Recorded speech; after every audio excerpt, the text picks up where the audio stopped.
Hi friends, welcome to Learn English with Nandini. இன்னைக்கு நம்ம 30 days free spoken English சீரீஸோட டே 8 வீடியோல தான் இருக்கும். இதுக்கு முன்னாடி லாஸ்ட் வீடியோல நம்ம அதிகமாக பயன்படுத்தக்கூடிய ஒரு 50 ஷார்ட் டெய்லி யூஸ் சென்டென்சஸ் வந்து பார்த்தோம். அது எல்லாருக்குமே ரொம்ப பிடிச்சிருந்தது அப்படின்னு நினைக்கிறேன். இந்த வீடியோவில் நம்ம என்ன பார்க்க போறோம் அப்படின்னா அதே 50 2 words டெய்லி யூஸ் சென்டென்சஸ் தான் பார்க்க போறோம். அதாவது இன்னைக்கு நம்ம பார்க்க போற 50 டெய்லி யூஸ் சென்டென்சஸுமே 2 வார்த்தைகள், அதாவது 2 words மட்டும்தான் இருக்கும். ஸோ உங்களுக்கு அது ஞாபகம் வச்சுக்கிறதுக்கு ரொம்பவே ஈஸியா இருக்கும். இந்த மாதிரி நம்ம நிறைய டெய்லி யூஸ் சென்டென்சஸ் கத்துக்கிறது மூலமா நமக்கு கிராமர் தெரியணும் அப்படின்ற அவசியம் கிடையாது. நம்ம தமிழ்ல பேசுற மாதிரியே நம்ம இந்த சென்டென்ஸுக்கு இதுதான் இங்கிலீஷ் அப்படின்னு நீங்க தெரிஞ்சுக்கிட்டீங்கன்னா அந்த இடத்துல உங்களால ஈஸியா வந்து இங்கிலீஷ் பேச முடியும். ஸோ இந்த மாதிரி கத்துக்கிறது மூலமா நம்மளால சீக்கிரமாவே வந்து இங்கிலீஷ் ஃப்ளூயண்டா பேச முடியும். ஸோ இப்பதான் நீங்க நம்ம சேனலை ஃபர்ஸ்ட் டைம் பாக்குறீங்க அப்படின்னா நம்ம சேனலை சப்ஸ்கிரைப் பண்ணி வச்சுக்கோங்க. ஏன்னா நிறைய பேருக்கு இங்கிலீஷ் கத்துக்கணும் அப்படின்னு ஆசை இருக்கும். ஆனா அதை எப்படி கத்துக்கிறது, எதை ஃபர்ஸ்ட் கத்துக்கிட்டா நம்மளால பேச முடியும் அப்படின்ற குழப்பம் வந்து நிறைய பேருக்கு இருக்கும். ஸோ நம்ம சேனல் நீங்க சப்ஸ்கிரைப் பண்ணிட்டீங்க அப்படின்னா இந்த 30 days ஃப்ரீ ஸ்போக்கன் இங்கிலீஷ் சீரீஸை நீங்க ஃபுல்லா பார்த்தாலே உங்களால கன்ஃபார்மா வந்து நல்லா இங்கிலீஷ் பேச முடியும். ஸோ சேனலை சப்ஸ்கிரைப் பண்ணல அப்படின்னா சப்ஸ்கிரைப் பண்ணிட்டு பக்கத்துக்கு பெல் ஐக்கானையும் கிளிக் பண்ணி ஆல் அப்படின்னு கொடுத்துட்டீங்கன்னா நான் வீடியோ போட்டதும் உங்களுக்கு நோட்டிஃபிகேஷன் வந்துடும். இப்போ வீடியோக்கு ஒரு லைக் கொடுத்துட்டு இப்போ நம்ம வீடியோக்குள்ள போலாம். பார்க்க போற ஃபர்ஸ்ட் சென்டென்ஸ் கீழே குனி. இப்போ நம்ம சொல்லுவோம்ல கீழே குனிஞ்சு பாருங்க அப்படின்னு நம்ம சொல்லுவோம். அதை எப்படி இங்கிலீஷ்ல சொல்லலாம்? Bend down. எப்படி சொல்லலாம்? பெண்ட் டவுன் அப்படின்னு சொல்லணும். உங்களுக்கு இந்த சென்டென்சஸ்க்கு எல்லாம் ஆன்சர் தெரிஞ்சது அப்படின்னா கமெண்ட் செக்ஷன்ல கமெண்ட் பண்ணுங்க. இந்த வீடியோ முடியும் போது உங்களுக்கும் ஒரு 5 டெய்லி யூஸ் சென்டென்சஸ் வந்து நான் அட்டாச் பண்றேன். அதோட இங்கிலீஷ் சென்டென்ஸை நீங்க தான் கமெண்ட் பண்ணணும். ஓகேவா? சர்ச் பண்ணி அதோட ஆன்சரை கமெண்ட் பண்ணணும். ஸோ வீடியோ பார்க்குற எல்லாருமே கமெண்ட் பண்ண ட்ரை பண்ணுங்க. நெக்ஸ்ட் சென்டென்ஸ் தள்ளி இரு அப்படின்னு நம்ம சொல்லுவோம்ல. இப்ப சில பேரை வந்து நீ என்கிட்ட இருந்து கொஞ்சம் தள்ளியே இரு அப்படின்னு நம்ம சொல்லுவோம். அதை எப்படி இங்கிலீஷ்ல சொல்லலாம்? Stay away. எப்படி சொல்லலாம்? Stay away. அவே அப்படின்னாலே தள்ளி இருக்கிறது. ஸோ ஸ்டே அவே அப்படின்னா தள்ளி இரு அப்படின்னு அர்த்தம். இன்னைக்கு நம்ம பார்க்க போற 50 சென்டென்சஸுமே ஒரு 2 wordsல தான் இருக்கும். ஸோ உங்களுக்கு அது ஈஸியா ஞாபகம் வச்சுக்கிறதுக்கு இருக்கும். இப்போ அடுத்த சென்டென்ஸ் உள்ளே வா. இப்போ நம்ம அடிக்கடி சொல்லுவோம்ல, இப்போ நம்ம ரூம்ல இருக்கோம், நம்ம கிட்ட ஒருத்தர் வந்து பெர்மிஷன் கேட்குறாங்க, உள்ள வாங்க அப்படின்னு நம்ம சொல்லுவோம். அதை எப்படி இங்கிலீஷ்ல சொல்லலாம்? Come in. எப்படி சொல்லலாம்? Come in. இது நம்ம நிறைய பேருக்கு தெரிஞ்சிருக்கும். ஸோ நீங்களும் தெரிஞ்சுக்கோங்க. கம் இன் அப்படின்னு சொல்லலாம். இப்போ இதையே உள்ளே வா அப்படின்னு சொல்றதுக்கு கம் இன் அப்படின்னு சொல்லிட்டோம். இப்போ மேல வா அப்படின்னு நம்ம கூப்பிடணும். அதை எப்படி சொல்லலாம் இங்கிலீஷ்ல? Come up. கம் இன்னுக்கு பதிலா கம் அப் அப்படின்னு சொல்லலாம். அதுவே கீழே வா அப்படின்னு சொன்னா எப்படி சொல்லணும்? கம் டவுன் அப்படின்னு சொல்லலாம். ஸோ இந்த கம் அப்படின்றத வச்சே come in, come up, come down இந்த மாதிரி 3 சென்டென்ஸை நம்மளால உருவாக்க முடியும். இப்போ அடுத்த சென்டென்ஸ் எல்லாத்தையும் சாப்பிடு. இப்போ நம்ம குழந்தைங்க கிட்ட எல்லாம் சொல்லுவோம், நீ வந்து எல்லாத்தையும் சாப்பிட்றணும் அப்படின்னு நம்ம சொல்லுவோம்ல. அதை எப்படி ஈஸியா ஒரு 2 wordsல நம்மளால சொல்ல முடியுமா? கண்டிப்பா சொல்ல முடியும். ஈட் அப். எப்படி சொல்லணும்? ஈட் அப். நீங்களும் என் கூட சேர்ந்து சொல்லிட்டே வாங்க. அப்பதான் உங்களுக்கு அந்த ஃப்ளூயன்சி வந்து நல்லா இருக்கும். எப்படி சொல்லலாம்? எல்லாத்தையும் சாப்பிடு அப்படின்றது எப்படி சொல்லலாம்? ஈட் அப். அவ்வளவுதான். சத்தமாக பேசு. இப்போ சிலர் வந்து மெதுவா பேசிட்டு இருப்பாங்க. அப்ப நம்ம அவங்க கிட்ட சொல்லுவோம் இல்லையா, சத்தமா பேசுங்க அப்படின்னு நம்ம சொல்லுவோம். அதை எப்படி ஈஸியா சொல்லலாம்? Speak up. எப்படி சொல்லலாம்? ஸ்பீக் அப் அப்படின்னா சத்தமா பேசுங்க அப்படின்னு அர்த்தம். இப்போ அடுத்த சென்டென்ஸ் கொஞ்சம் வெயிட் பண்ணு. இப்போ நம்ம கால் பேசிட்டு இருக்கோம், ஸோ கொஞ்சம் வெயிட் பண்ணுங்க அப்படின்னு நம்ம சொல்லுவோம்ல. அதை எப்படி இங்கிலீஷ்ல சொல்லலாம்? Hang on. எப்படி சொல்லலாம்? ஹேங் ஆன் அப்படின்னா கொஞ்சம் வெயிட் பண்ணு அப்படின்னு அர்த்தம். இப்போ அடுத்த சென்டென்ஸ் கெட்டியா பிடிச்சிக்கோ. இப்போ நம்ம சொல்றோம்ல, ஏதோ ஒரு பொருளை கொடுத்தோன்னா இதை வந்து நீ கெட்டியா பிடிச்சிக்கோ, இல்லை ஒரு கயிறை கொடுத்தோன்னா கெட்டியா பிடிச்சிக்கோ அப்படின்னு நம்ம சொல்லணும். அதை எப்படி சொல்லலாம்? Hold on. எப்படி சொல்லலாம்? ஹோல்ட் ஆன் அப்படின்னா அதை கெட்டியா பிடிச்சிக்கோ அப்படின்னு அர்த்தம். இப்போ அடுத்த சென்டென்ஸ் வரிசையா நில்லுங்க. இப்போ நம்ம ஸ்கூல்ல எல்லாம் சொல்லுவாங்களே, எல்லாமே லைன்ல நில்லுங்க. இப்போ எங்கேயாவது நம்ம போறோம் அப்படின்னா லைனா வாங்க அந்த மாதிரிலாம் சொல்லுவாங்க. லைன்ல நில்லுங்க அப்படின்னு நம்ம சொல்லுவோம். அதை எப்படி இங்கிலீஷ்ல சொல்லலாம்? ரொம்பவே ஈஸி தான். 2 வேர்ட்ஸ்ல சொல்லி முடிச்சிடலாம். Line up. எப்படி சொல்லலாம்? லைன் அப் அப்படின்னா வரிசையா நில்லுங்க அப்படின்னு அர்த்தம். பாருங்க இதெல்லாம் எவ்வளோ ஈஸியா இருக்கு அப்படின்னு. இதெல்லாம் நம்ம தினந்தோறும் பயன்படுத்துற டெய்லி யூஸ் சென்டென்சஸ் தான். ஸோ இந்த தமிழ் சென்டென்சஸ்க்கு இதுதான் இங்கிலீஷ் அப்படின்னு நீங்க தெரிஞ்சுக்கிட்டாலே உங்களுக்கு கிராமர் தெரியாமலே உங்களால நல்லா வந்து இங்கிலீஷ் பேச முடியும். நெக்ஸ்ட் சென்டென்ஸ், நிமிர்ந்து உட்கார். இப்போ நம்ம குழந்தைங்கிட்டலாம் சொல்லுவோம், நிமிர்ந்து உட்காரு, ஸ்ட்ரைட்டா உட்காரு அப்படின்னு நம்ம சொல்லுவோம்ல. அதை எப்படி இங்கிலீஷ்ல சொல்லலாம்? சிட்டப். எப்படி சொல்லலாம்? சிட்டப். சிட்டப் அப்படின்னா நிமிர்ந்து உட்காரு அப்படின்னு அர்த்தம். இப்பதான் நம்ம அடிக்கடி இதை சொல்லுவோம்ல, இப்பதான் வந்து பஸ் வந்துட்டு போயிடுச்சு, இப்பதான் அவங்க கிளம்பி போனாங்க அப்படின்னு நம்ம சொல்லுவோம். அதை எப்படி சொல்லலாம்? Just now. எப்படி சொல்லலாம்? Just now. நெக்ஸ்ட் சென்டென்ஸ், கடைசி வாய்ப்பு. இப்ப நம்ம அடிக்கடி நிறைய பேர்ட்ட சொல்லுவோம் இல்லையா, இதுதான் உன்னோட கடைசி சான்ஸ் அப்படின்னு நம்ம சொல்லுவோம். அதாவது உனக்கு கிடைச்சிருக்கிற கடைசி வாய்ப்பு இதுதான் அப்படின்னு நம்ம சொல்லுவோம். அதை எப்படி இங்கிலீஷ்ல சொல்லலாம்? Last chance. எப்படி சொல்லலாம்? லாஸ்ட் சான்ஸ் அப்படின்னு சொல்லலாம். நேற்று இரவு. இப்ப நம்ம பேசிட்டு இருக்கப்ப சொல்லுவோம்ல, நேற்று நைட் வந்து இந்த மாதிரி நடந்தது, நேற்று நைட் வந்து நாங்க இதை சாப்பிட்டோம் அப்படின்னு நம்ம சொல்லுவோம். ஸோ நேற்று இரவு அப்படின்றத எப்படி இங்கிலீஷ்ல சொல்லலாம்? Last night. எப்படி சொல்லலாம்? லாஸ்ட் நைட் அப்படின்னு சொல்லலாம். இப்போ அடுத்த சென்டென்ஸ், செலவை குறை. இப்ப நம்ம சொல்லுவோம்ல, நீ வந்து ரொம்ப செலவு பண்ற, செலவை குறைச்சிக்கோ அப்படின்னு நம்ம ஃப்ரெண்ட்ஸுக்கெல்லாம் அட்வைஸ் பண்ணுவோம். ஸோ செலவை குறை அப்படின்றத ஈஸியா எப்படி இங்கிலீஷ்ல சொல்லலாம்? 2 வேர்ட்ஸ்ல. நீங்களும் யோசிங்க, உங்களுக்கு தெரிஞ்சது அப்படின்னா கமெண்ட் செக்ஷன்ல கமெண்ட் பண்ணுங்க. எப்படி சொல்லலாம்? Cut cost. ரொம்பவே ஈஸி தான். கட் காஸ்ட் அதாவது செலவை குறை அப்படின்னு அர்த்தம். இப்போ அடுத்த சென்டென்ஸ், என்னை அனுமதி. இப்போ நம்ம ஒருத்தட்ட கேட்கிறோம், ஏதோ ஒரு பெர்மிஷனுக்காக என்னை வந்து அலோவ் பண்ணுங்க, இந்த விஷயம் செய்யறதுக்கு என்னை வந்து அலோவ் பண்ணுங்க, ஏதோ ஒரு பெர்மிஷன் மாதிரி கேட்கறதுக்கு என்னை அனுமதி அப்படின்னு நம்ம கேட்கணும். அதை எப்படி இங்கிலீஷ்ல கேட்கலாம்? Allow me. எப்படி கேட்கலாம்? அலோ மீ அப்படின்னு கேட்கலாம். இப்போ அடுத்த சென்டென்ஸ், வேகமாக வா. இப்போ நம்ம சொல்லுவோம்ல, மெதுவா வந்துட்டு இருக்காத, வேகமா வா அப்படின்னு நம்ம ஃப்ரெண்ட்ஸ்டயோ யார்ட்டையோ சொல்லுவோம்.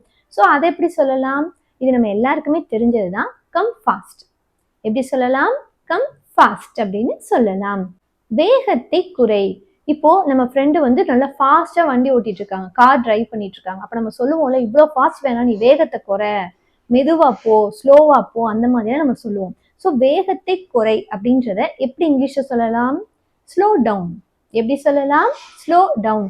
இதெல்லாம் ரொம்பவே ஈஸியான சென்டென்ஸ் தான். நீங்க ஒரு 2-3 தடவை நம்ம வீடியோவையே திரும்ப திரும்ப பார்த்தீங்க அப்படின்னாலே உங்களுக்கு ஆட்டோமேட்டிக்கா அது ஞாபகத்துக்கு வந்துடும். இப்போ அடுத்த சென்டென்ஸ் பார்த்துடலாம். வெட்கப்படாதே. இப்போ நம்ம நிறைய பேர்ட்ட சொல்லுவோம்ல, நம்ம ஃப்ரெண்ட்ஸ்டே சொல்லுவோம், இதுக்கெல்லாம் நீ வந்து வெட்கப்படாத, கூச்சப்படாத அப்படின்னு நம்ம சொல்லுவோம். அதை எப்படி இங்கிலீஷ்ல சொல்லலாம்? Don't shy. எப்படி சொல்லலாம்? டோன்ட் ஷை அப்படின்னா வெட்கப்படாத அப்படின்னு அர்த்தம். என்னை கண்டுபிடி. அதாவது இப்ப நம்ம சொல்லுவோம்ல, எங்கேயாவது நம்ம போய் ஒளிஞ்சிட்டு இருக்கோம் அப்படின்னா என்னை கண்டுபிடிங்க அப்படின்னு நம்ம சொல்லுவோம் சும்மா. ஸோ என்னை கண்டுபிடி அப்படின்னா அதுக்கு இங்கிலீஷ்ல ஃபைண்ட் மீ. எப்படி சொல்லலாம்? ஃபைண்ட் மீ அப்படின்னா என்னை கண்டுபிடி அப்படின்னு அர்த்தம். அடுத்த சென்டென்ஸ் பார்த்துடலாம். பொய் சொல்லாதே. இப்ப நம்ம நிறைய நேரங்களில் சொல்லுவோம்ல, பொய் சொல்லாதீங்க அப்படின்னு சொல்லுவோம். அதை எப்படி இங்கிலீஷ்ல சொல்லலாம்? Don't lie. எப்படி சொல்லலாம்? டோன்ட் லை அப்படின்னா பொய் சொல்லாதே அப்படின்னு அர்த்தம். இப்போ அடுத்த சென்டென்ஸ், உண்மை. இப்போ ஒரு விஷயத்த நம்ம உண்மை அப்படின்னு சொல்லணும். இப்போ உங்களுக்கு தெரிஞ்ச ஒரு விஷயத்த இது வந்து உண்மைதான் அப்படின்னு சொல்லணும். அதை எப்படி சொல்லலாம்? That's true. எப்படி சொல்லலாம்? தட்ஸ் ட்ரூ அப்படின்னு சொல்லலாம். அடுத்த சென்டென்ஸ், வழக்கம் போல.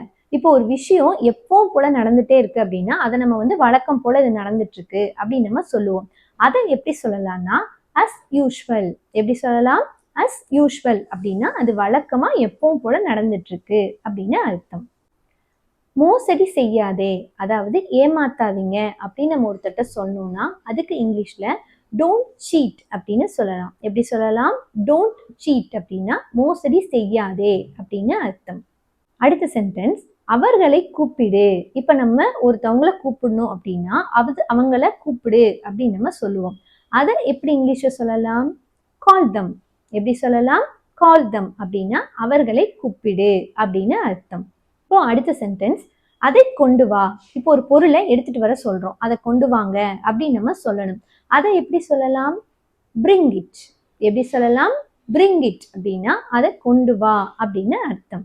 எனக்கு பதில் சொல்லு. இப்போ ஒருத்தட்ட கேட்குறோம், ஒரு கொஸ்டின் கேட்டுட்டு எனக்கு இதுக்கு ஆன்சர் பண்ணு அப்படின்னு நம்ம சொல்லணும். அதை எப்படி இங்கிலீஷ்ல ஃபுல்லா கேட்கலாம் அப்படின்னா ஆன்சர் மீ அப்படின்னு சொல்லலாம். அப்படின்னா எனக்கு இதுக்கு பதில் சொல்லு அப்படின்னு அர்த்தம். இப்போ அடுத்த சென்டென்ஸ் பார்த்துடலாம்.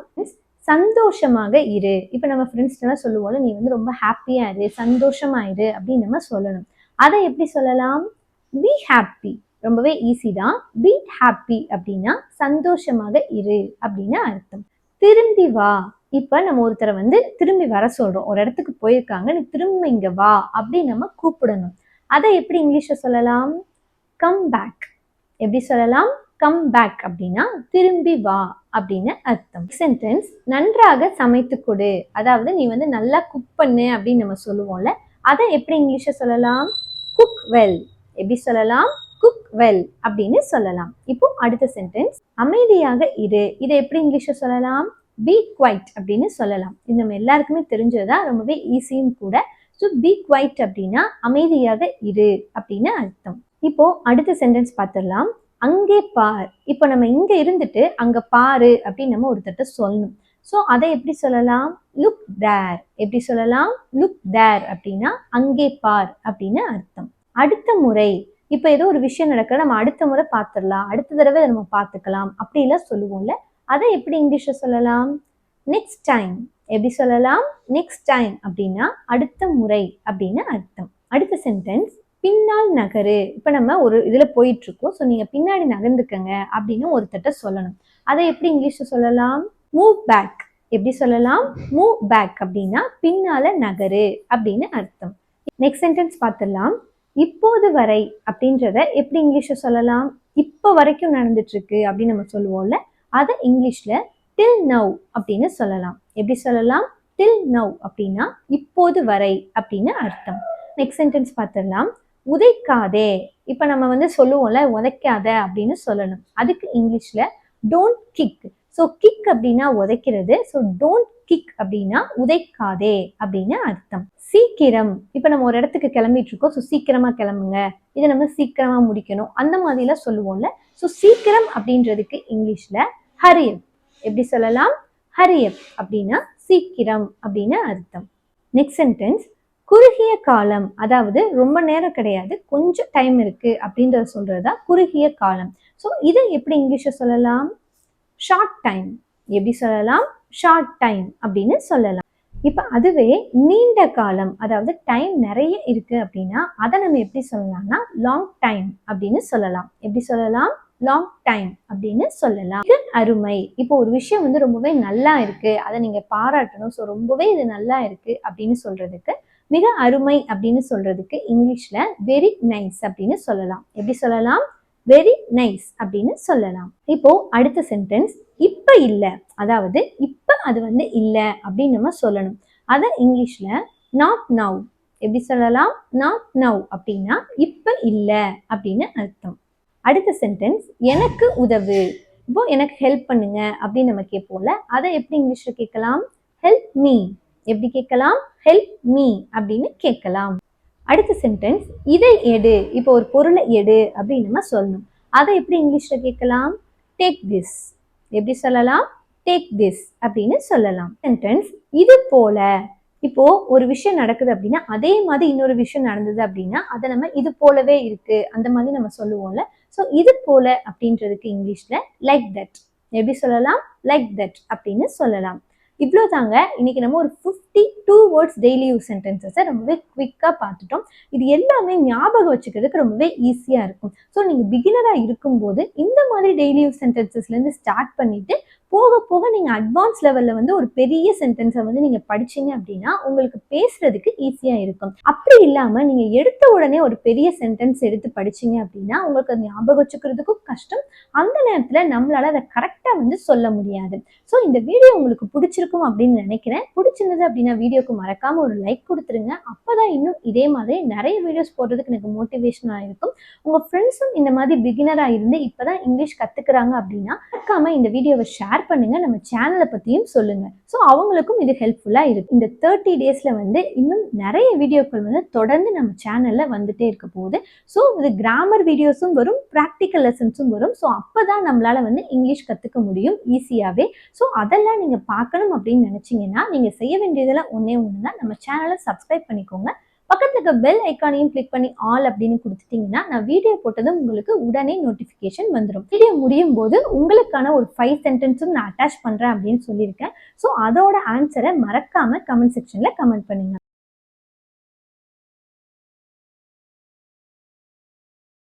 இதே மாதிரி நெக்ஸ்ட் வீடியோல ஒரு யூஸ்ஃபுல்லான வீடியோவோட பார்க்கலாம். தேங்க்ஸ் ஃபார் வாட்சிங் மை வீடியோ.